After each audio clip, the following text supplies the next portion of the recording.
TET 1-2 2025-এর যারা তোমরা চাকরি প্রত্যাশী পরীক্ষার্থী ছিলে এবং যারা তোমরা বেশ কিছুদিন ধরে টিআরবিটি চেয়ারম্যান প্রত্যুষ রঞ্জন দেব থেকে শুরু করে তোমরা মুখ্যমন্ত্রীর দরজায় করা নেড়েছ এবং সম্ভবত তোমরা মুখ্যমন্ত্রীর সঙ্গে সাক্ষাৎ করতে পারোনি, তিনি শিক্ষামন্ত্রীও সাক্ষাৎ করতে পারোনি এবং বিগত দিনেও তোমাদের চেষ্টা ছিল।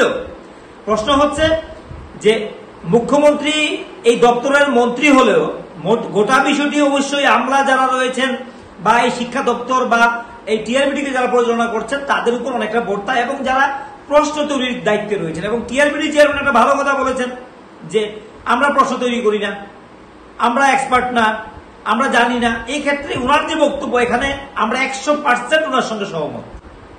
তবে আমাদের প্রশ্ন আগেও ছিল যে একটা রাজ্যের পরীক্ষা হচ্ছে 150 নম্বরের, বিগত দিনে এমন ছিল না তত পরিমাণ। এবং প্রথম দিকে যখন ট্যাট হয়েছিল যে স্টুডেন্টসরা চাকরি প্রত্যাশীরা তারা কার কাছে অভিযোগ করবে, তারা কি অভিযোগ করবে, কোথায় কি অভিযোগ করবে, সেইগুলি সময় তারা অবগত ছিল না। আজকের সময়ে বিভিন্ন চাকরি প্রত্যাশীরা তারা অনেকটাই কিন্তু সচেতন হয়ে গেছে এবং আদালতে দৌড়ানো এবং বিভিন্ন কারণে সেটা তারা শিখে গেছে। এখন সরকার প্রশাসন বলছে যে তোমরা আদালতে যাও, মানে অনেকে বলছেন আবার আদালতে গিয়ে মানে কি ঝুলে থাকা, আবার ঝুলে থাকো, হ্যাঁ দোলনায় দোলার মতো ঝুলে থাকো, সেই দোলনা কখন থামবে, সেই ঝুলুনি কখন থাকবে ঈশ্বর ছাড়া কেউ জানে না। আমরা বলেছিলাম তারিখ পে তারিখ, সেই তারিখ আসছে না আদালতের, এসএসসি তারাও ঝুলে রয়েছে, মানে ঝুল খাচ্ছে। এখন এই ঝোল খেতে গিয়ে সেই ছেলেদের যাদের বয়স পেরিয়ে যাচ্ছে তাদেরকে নিয়ে হচ্ছে বক্তব্য। এবং টেট যারা, আমাদের কথা হচ্ছে আমরা যতটুকু বুঝি একজন মিডিয়া পার্সন হিসেবে আমরা এখান থেকে কোনো প্রকারের কাউকে বিপদগামী করতে চাই না এবং ভুল তথ্য দিতে চাই না। আমাদের বক্তব্য হচ্ছে শিক্ষামন্ত্রী মুখ্যমন্ত্রী তিনি হয়তো তিনি সবটা অবগত নন, তবে ওনার উচিত এই ঘটনাগুলির পর টিআরবিটি টেট পরীক্ষাগুলি নিয়ে আরো বেশি গুরুত্বপূর্ণ পদক্ষেপ নেওয়া। কারণ যেখানে বলা হচ্ছে যে শিক্ষা দপ্তরে মেধাবী ছেলেদের মেয়েদের জায়গা দিতে হবে, তাহলে একটি পরীক্ষাতে যদি 10 থেকে 12 নম্বর স্টার মার্ক দিয়ে দেওয়া হয় তাহলে এখানে মেধার যাচাই কিভাবে হবে? এবং যারা ভুল প্রশ্নের কারণে যারা সিলেবাস বহির্ভূত প্রশ্নের কথা বলা হচ্ছে, যদিও টিআরবিটি চেয়ারম্যান বলেছেন সিলেবাস বহির্ভূত বলতে কিছু হয় না, সিলেবাসকে ব্যাখ্যা দিতে গেলে 50 পাতা 500 পাতা হতে হবে সিলেবাস, এটা সম্ভব হয় না। কারণ একটা সিলেবাসের উল্লেখ থাকলে তার অনেকটি ছোট ছোট পার্টের মধ্যে থাকতে পারে, এটা আমরা জানি, আমরা স্বীকার করছি। কিন্তু তাহলে যদি এমন হয় তাহলে সিলেবাস বহির্ভূতের জন্য আবার তারাই কেন 5 নাম্বার স্টার দিয়ে দিলেন?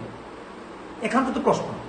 একই সময়ে একই ব্যক্তির সময়ে সময়ে বক্তব্যের পরিবর্তন, এটা কিন্তু স্টুডেন্টদের মধ্যে বিশ্বাস যেমন কমাচ্ছে, সিস্টেমটা নিয়ে প্রশ্ন তুলতে সুযোগ তারা দিচ্ছে, সবকিছু মিলিয়ে কিন্তু একটা হজবরল পরিস্থিতি তৈরি হয়ে রয়েছে। আমরা ছেলে খেলার মতো অবস্থা হয়ে দাঁড়িয়েছে। এখন প্রশ্ন হচ্ছে 150টি প্রশ্নের মধ্যে 1-2টি প্রশ্নের ভুল থাকতেই পারে, কিন্তু এমন কি প্রশ্ন যেটা 2 বছর ধরে পরীক্ষা হয় না, 2 বছর পরে পরীক্ষা হলো, সেই প্রশ্ন তৈরি করার তারা সময় পেলেন না এবং একটা সলিড প্রশ্নের উত্তর তারা দিতে পারছেন না, যেখানে 4টি প্রশ্নের অপশন থাকে। আমরা বলেছিলাম কেবিসিতে কোটি টাকার প্রশ্ন হয়, সেখানেও 4টি প্রশ্নের মধ্যে একটা সঠিক প্রশ্নের উত্তর থাকে এখানে, যেখানে সারা বিশ্ব দেখে। এই টেটের প্রশ্নগুলিও সারা বিশ্বের মানুষ দেখছে। এত পরিমাণ বিতর্ক কেন তৈরি হচ্ছে? এখানে হচ্ছে আমাদের প্রশ্ন।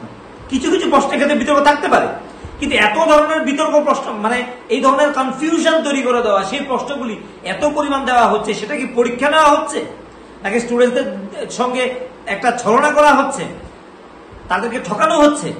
এগুলো কিন্তু প্রশ্ন উঠছে।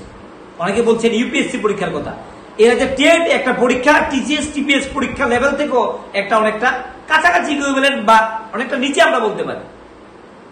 সেই টিসিএস টিপিএস পরীক্ষাতে কি পরীক্ষা যে হয় এতগুলি কনফিউশন থাকে, এত হয়, তাহলে টেট তো সর্বকালের সব রেকর্ড তারা ভেঙে দিচ্ছে। এবং যারা আপনারা প্রতিবাদ করছেন আমাদের চাকরিকে পেলো না পেলো তার চাইতে বড় কথা হচ্ছে একটা সিস্টেম যেখানে এটার মধ্যে দুর্বলতা রয়েছে, ত্রুটি রয়েছে, সেই ত্রুটির জায়গাটাকে ঠিক করার কথা আমরা বলছি।